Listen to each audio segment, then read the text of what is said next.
اعوذ باللہ من الشیطان الرجیم، بسم اللہ الرحمن الرحیم۔ آج جناب آپ کی خدمت میں موضوع ہے محبت کی شادی۔ جوانی کے ایام میں مجھے اکثر لوگ پوچھتے کہ محبت کی شادی یعنی لو میرج کے متعلق آپ کا کیا خیال ہے، کرنی چاہیے یا نہیں؟ کم علمی کی وجہ سے میں انہیں یہ نہ بتا سکتا کہ ایسی شادی کامیاب ہوگی یا نہیں۔ آخر میرے دماغ میں ایک ترکیب سوجی۔ میں نے اپنے علاقے، کالج اور ایک بڑی فیکٹری جو لاہور میں تھی، ان لوگوں کے انٹرویوز کیے جنہوں نے محبت کی شادی کی تھی۔ آپ سن کر حیران ہوں گے کہ 99% لوگوں نے اپنی شادی کو ناکام بتایا۔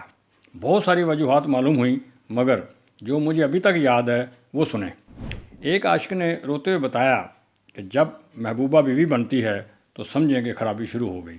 40-50 سال بعد عمر کے اس حصے میں معلوم ہوا کہ چونکہ دونوں خاندانوں سے بغاوت کر کے جس گھر کی بنیاد رکھی جاتی ہے وہ آباد ہو بھی جائے تب بھی برکت اور سکھ نہیں مل سکتا۔ جن والدین کے سامنے اف تک کہنے کی مذہب میں اجازت نہ ہو، آپ خود سوچیں ان کو دکھی کر کے کیسے سکھ مل سکتا ہے۔ ویسے والدین کو بھی اپنے بچوں کے جذبات کا خیال کرنا چاہیے۔ یہ علیحدہ بات ہے کہ وہ تجربہ کی بنا پر منع کریں تو اولاد کو سوچنا چاہیے۔ ڈیل کارنیگی امریکہ کے ایک رائٹر نے ایک بات کہی تھی کہ کوئی مسئلہ پیش آ جائے تو آپ اوسط یعنی ایوریج کا قانون استعمال کریں۔ اس فارمولے کے تحت دیکھیں تو پاکستان میں زیادہ شادیاں والدین ہی طے کرتے ہیں، یعنی وہ ارینج میرج ہوتی ہیں۔ ایوریج یہ ہے۔ ملک میں محبت کی شادیوں کی تعداد آٹے میں نمک کے برابر ہے۔ شاید اس کی وجہ یہی ہو کہ وہ کامیاب نہیں ہوتی۔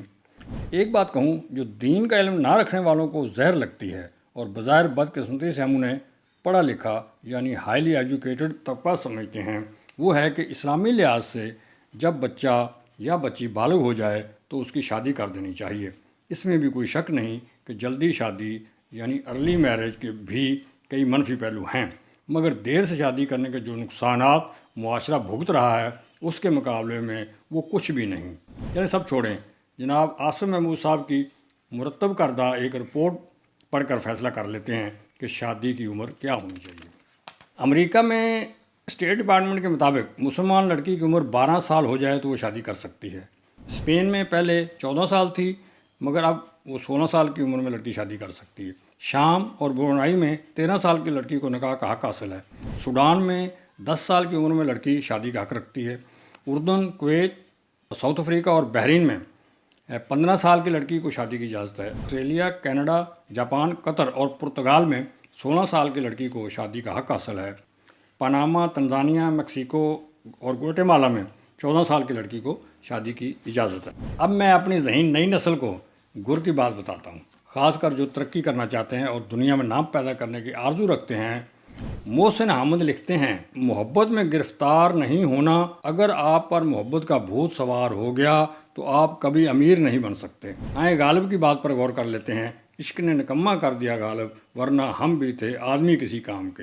مرضی کی شادی کے معاملے میں کبھی ضد مت کرنا، کیونکہ قرآن پاک میں واضح لکھا ہے کہ میں جس عورت کو جس مرد کے قابل سمجھتا ہوں اسے عطا کرتا ہوں، لہٰذا کبھی تقدیر، قسمت اور نصیب کے خلاف بغاوت نہ کرنا۔ انگلستان کے وزیر اعظم ڈزرائیلی نے کہا تھا، میں زندگی میں بہت سی حماقتیں کر سکتا ہوں لیکن محبت کی غرض سے شادی کرنے کی حماقت کبھی نہیں کروں گا، اور وہ اپنی بات پر قائم بھی رہے۔ 35 سال کنوارے رہنے کے بعد پھر ایک بیوہ سے انہوں نے شادی کی۔ ویسے آخر میں یہ ضرور بتا دوں کہ یہ جن جب سوار ہو جاتا ہے تو یہ اترتا نہیں ہے، یہ اسی لڑکے لڑکی پر ہی اللہ کا کرم ہوتا ہے جس کو بس اللہ بچا لے۔